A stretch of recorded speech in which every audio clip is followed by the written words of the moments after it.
What's up, everybody? It's Evan. I'm one of the co-hosts and producers of the BCC pod. And before we dive into today's episode, I did want to let you know around 2/3 of the way through the episode, you'll notice a change in the audio. We had a good old-fashioned cable failure during the recording of our podcast.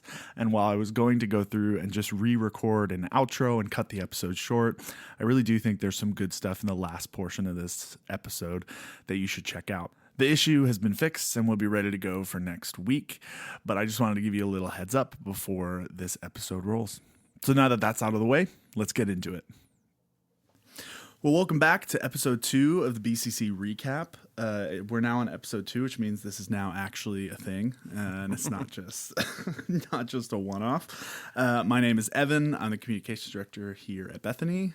And my name's Andrew, and I'm one of the pastors here. He's also the lead pastor, but he won't say that.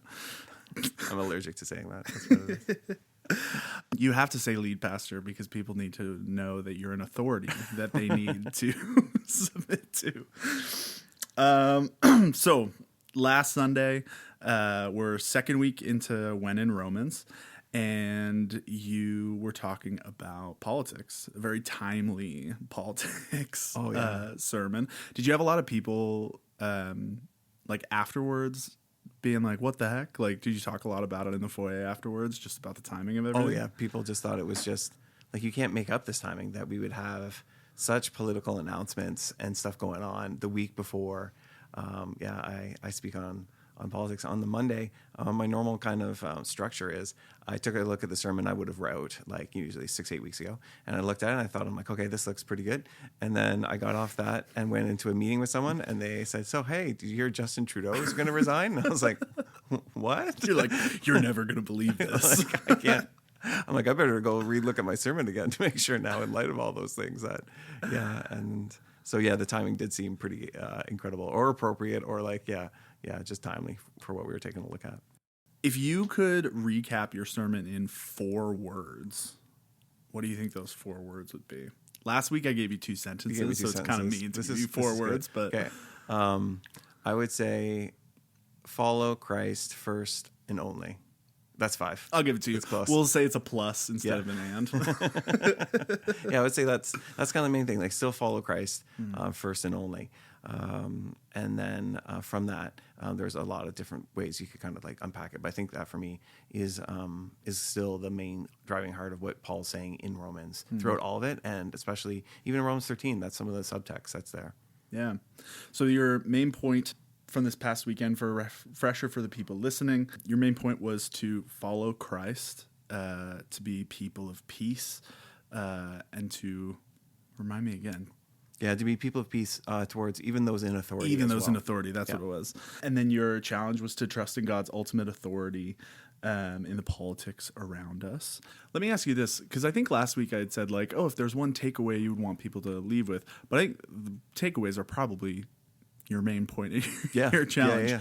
What do you think, for somebody who sees your challenge and says, you know what, I want to start to do this, I want to put this into practice, what would you think that would look like during their week? Or like, what's one kind of, is there a practical example of how to do that? Yeah.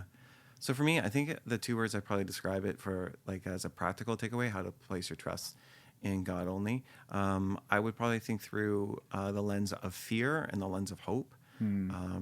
And meaning specifically that, especially in all the political things, even you just mentioned, that are still happening, still going on, if this gives you deep, deep, deep fear, that may be a sign that you need to place more trust in God than in the politics around us.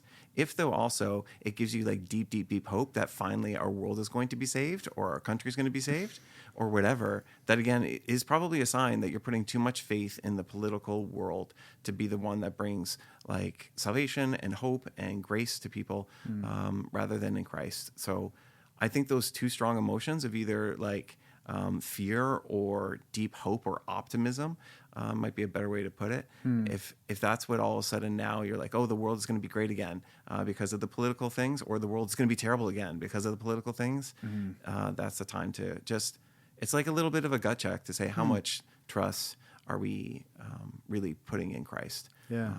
I think that's really good, especially too, like you said, like that political things are still going to be continuing, right? That news cycle isn't going to end.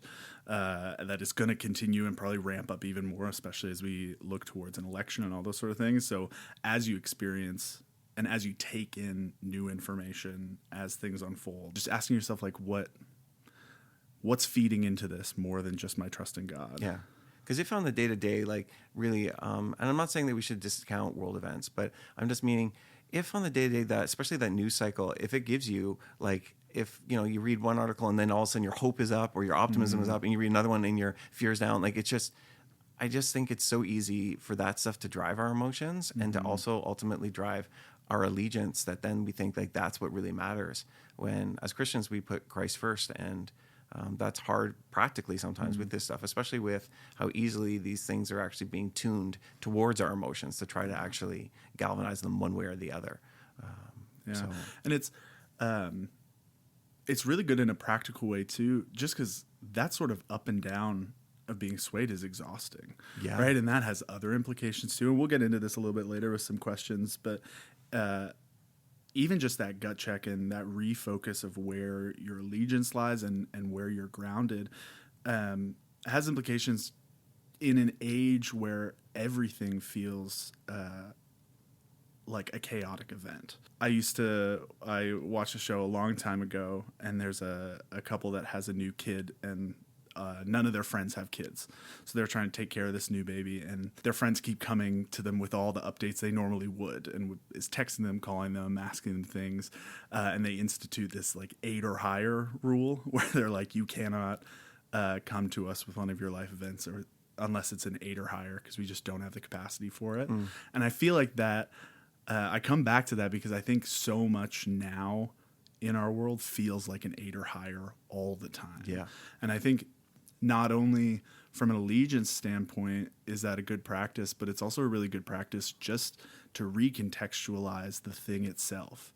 Yeah. Right. And when you take that moment to say, hey, wait a second, like you hear the news about Trudeau resigning and you're super fearful, right? You're not just realigning your allegiance with Jesus, and you're not just realigning your groundedness with Jesus. You're actually recontextualizing and putting into the right category what that event actually is. Yeah, it's about saying like, oh, that actually isn't an 8 or higher. Like this is going to be okay. Yeah. And I think even, and I hope to bring some of this out even in the sermon, even we just put it like in historical context, that whatever we think of all that's going on in the politics of our world right now, it is still better today than it was in Paul's day and age. And even though I know there's a lot of like people who love to push fear on one side or the other, but still like none of our leaders are as bad as Nero was. Like, and so we're still nobody's getting torched at a garden party. Yeah, there's still like, I just think you're right. Like it's not all an 8 or higher. But we can easily put it in there without some context and to say, you know what, that doesn't mean we shouldn't pay attention and do all the right things. It just means I think that we don't want to go to the extremism that so easily happens in our culture without us even realizing. And on the flip side, that like an 8 or higher can also mean the good things too. Sure. That it's in the same way that like this is not a catastrophic event and it's going to be okay. We're still in a better place. It's also like this is not the second coming life-saving event. Yeah. That's going to be right. Yeah. Whoever takes office next, it's not going to be the end of the world or the savior of the world either, right? Why don't we move on to our cut for time section? Was there anything in this? Was there anything in the topic of politics and how Christians should respond that you couldn't get into in 30, 35 minutes? I tried to get into as much as I could. There's some ones I don't feel like I was able to cover as well. Specifically near the end of my sermon, I talked about how do we know when it's the right time to stand up and to speak out, and how do we know when it's the right time to live, as Paul kind of puts it, a bit more quietly, paying taxes and kind of just moving through things in Romans 13.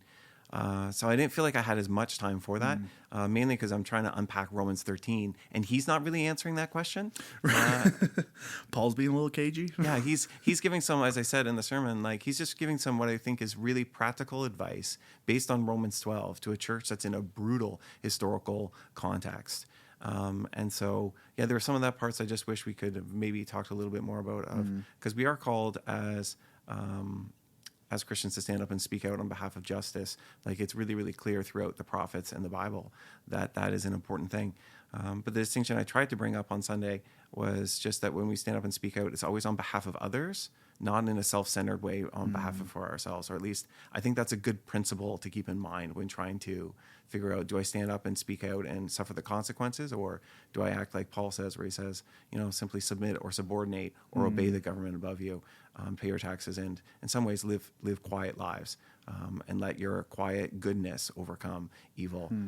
Those are two paths of Christian, you can say even resistance to authority or submission to authority. So I think those are two different paths that I just didn't get as much time on Sunday. What do you think it looks like to discern and speak out against injustice in an age of 8 or higher kind of landscapes? Yeah. Like when everything seems so blown out and when everything seems so, I guess like anxious might be a good way to put it. Like what does discernment look like in that sort of space when it comes to working for justice? Yeah. Well, I think when it comes to working for justice, so I think we have two bad tendencies. One, that our working for justice is often very individual and very social, like online with social media. And by that, what I mean is, I think if we're going to discern, it needs to be done communally, like certainly between us and the Spirit, but also us and other people, us in the scriptures, us as a community or in our small groups or in our home churches, discerning, what do we stand up for and speak out for? And that then, if the speaking out doesn't really cost us anything, sometimes I think it's easy to quickly post something and to feel like perhaps you've moved something ahead, and perhaps you have. But I think often, if it's been discerned well, it's going to require more than a social media post. Right. Like that can be maybe a first step or something, but that certainly can't be the last one. And instead, I think what we do is we're quick to sometimes post something and to not actually do the harder work of communal discernment about not only what are we speaking up and saying, but what actions is the Spirit inviting us into, or as he says, or as God says, to walk, to love mercy and to walk humbly and to do justice. Like, how do we actually do that communally together? I think that's a huge part of it. Yeah. That's so good. Before we move on to questions from our congregation, we want to talk a little bit about home church. Our home church season for the winter launches this Sunday, which just means that home churches are starting up. If you've never been in a home church before, now would be a great time to get involved. These are really just smaller communities that try and take what we do on Sunday mornings in our larger gatherings and make the following Jesus aspects of those relational and practical. These are really great communities too, where they journey together, they support each other, they grow together in their relationships with Jesus. And it's also one of the best ways that you can get connected at Bethany if this is a place that you call home. So if you want to get details about how to join a home church, we've got some really cool interactive maps online that'll show you the home churches closest to your location, as well as ones that are currently open for new members to join. So check out bethanycc.ca/homechurch, or you can just click the link in the description, or you can talk to somebody on the welcoming team on Sunday, and they would be happy to get you into a home church and help you out with that. So make sure you check that out. And if you're not in a home church, make sure to get connected this winter. So we got some questions from our congregation. Honestly, some pretty good ones. We'll start off with a super easy and chill one that you should have no problem answering. How should Christians approach the voting booth at the election? So I think there's, what I first want to say is there is a lot of room for Christian opinion on this question. Just meaning that, like, I'll give you my thoughts, and I'll give you my opinions, but I'm not a political expert. I'm also think when it comes to applying the Bible to our modern day lives, that there's lots of room for there to be variance within Christian actions and what Christians think. For me, the way I vote, and no, I'm not going to tell you which party I vote for, but I vote strongly first for the local person I think will do the best job for the local neighborhood that we are a part of. I think that these are our people that we can actually go to, and if they're going to make our local community better, that's my starting place. I think a lot of people sometimes vote based on like big things. For me, it's about small community level, grassroots kind of stuff, and I'm going to vote for the person that I think is going to do the absolute best job on supporting their local constituency, and for me, that matters. That's a really guiding principle for me for how I determine which which way to vote, one way or the other. Yeah, I think that's really good. I also think too, when I look at what we're called to do as Christians and centering around becoming more and more like Jesus, I always take the opinion that for the most part, a large majority of things between election day and the day after likely won't change for me. That the stakes are different for different people depending on your socioeconomical status, based on where you live in Canada, based on what race, age class you're a part of. So I often think too that part of living like Jesus when you're looking at voting in an election often looks like using your vote to amplify the voices of the people who the election will matter to the most, right? So I'm like, for the people who don't have clean drinking water, for the people who like these elections actually have large outcomes, that should be a part of how I kind of parse out who to vote for, and like their voices should matter as well in that. It's essentially like caring for the widow and the orphan at the voting booth, I think is probably a very dumbed down way of saying that. But. Yeah, or to use like a theological term, sometimes we talk about Jesus as preferential option and for the poor, and that if he's prioritizing them and their needs, that then that should also affect how we vote. Yeah, and I think that's a good principle actually to bring along with the local one. Is like, it should impact those who are marginalized or oppressed or the poor. This is or use biblical terms you just did, right? Like pure religion is caring for the widows and the orphans in James. So I think that should also be a principle for how does this party or this person or whatever impact those who are widows and orphans. Is a good reminder to use as a bit of a guiding guidepost for it. Question number 2: how do we fix Service Ontario? Hopefully, if you work at Service Ontario, my little story did not, too much offend you or whatever. But it is, that is, as I said, and I think I only said this in one of the services. It is the epitome of an adult chore. I feel like to go into Service Ontario or Service Canada, because no matter how prepared you are, I feel like there's going to be a long wait, and you will have somehow forgot to bring one right piece of information that you need, even if you've prepared ahead of time or whatever it is.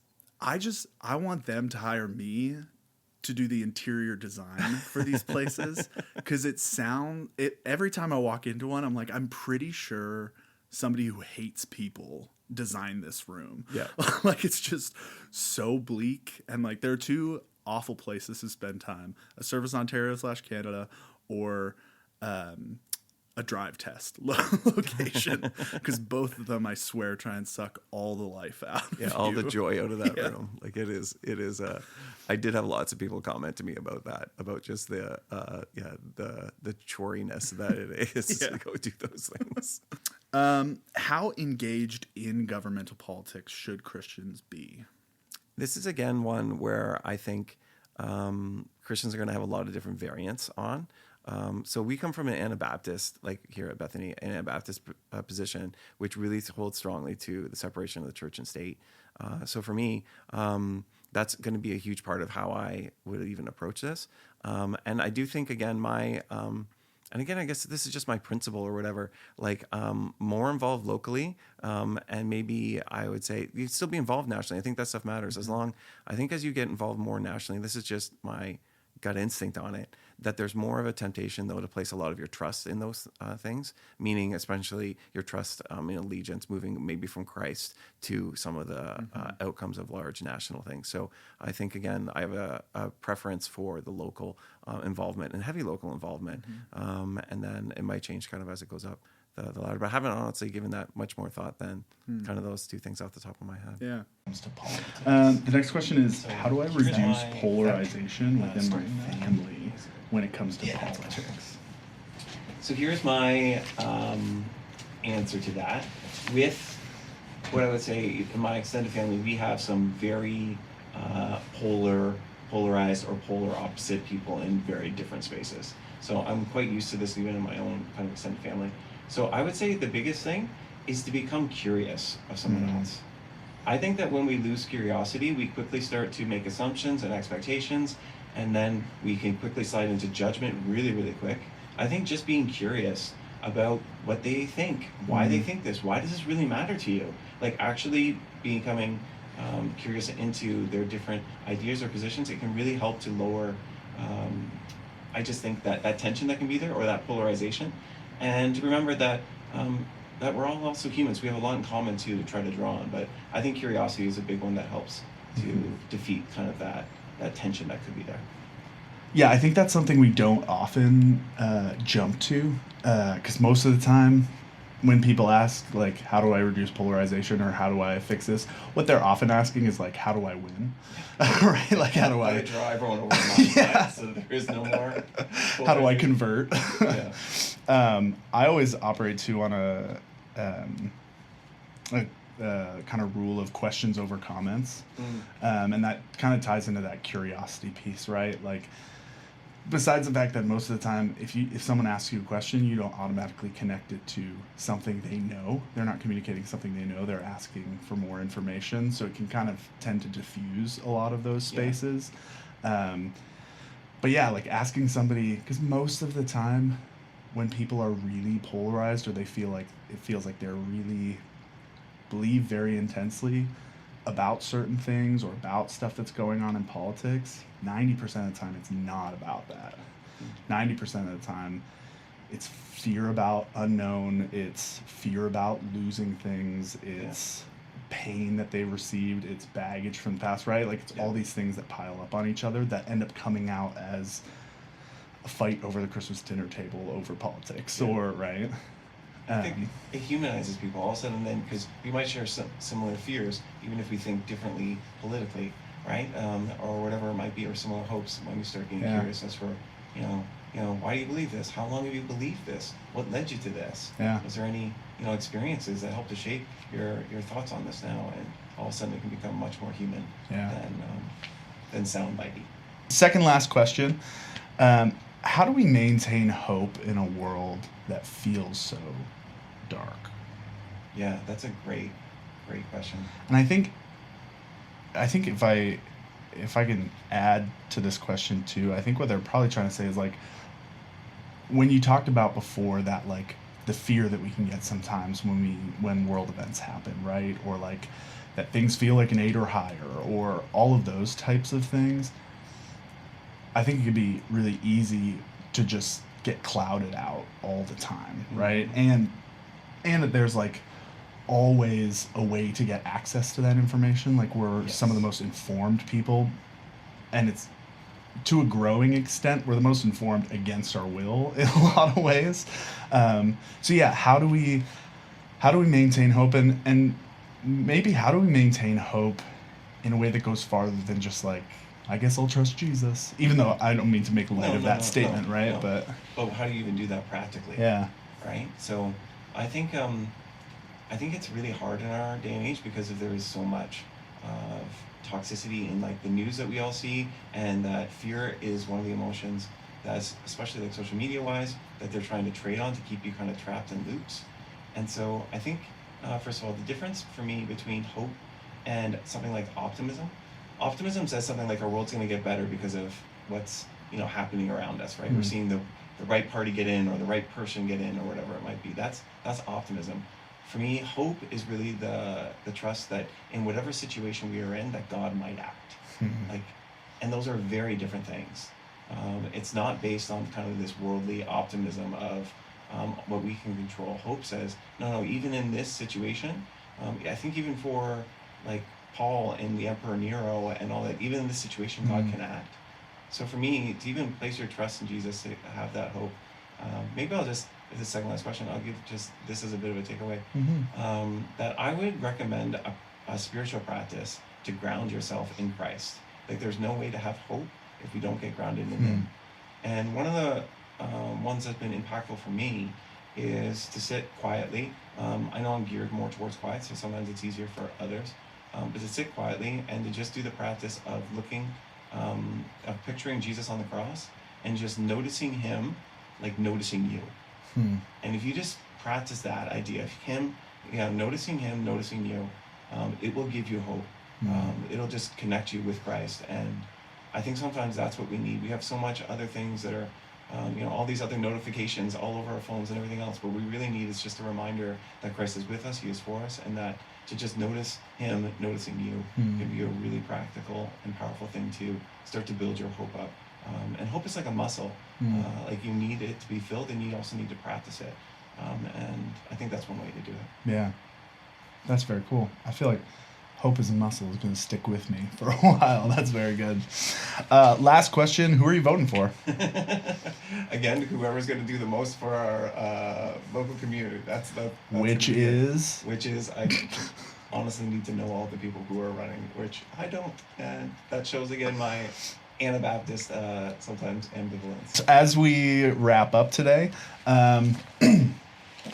what are we looking at this Sunday? What's coming up? What are you talking about? So we're going to be taking a look at the rest of Romans 13, which is actually all about, again, trusting in God, loving your enemy, loving your neighbor, and specifically around, he's going to use an illustration of changing clothes and putting on new clothes, and to be living differently than specifically all the excess of the Roman Empire that was happening. And so it's about, called the countercultural living. So that's what we'll take a look at on Sunday. Make sure to bring a change of clothes. Yeah.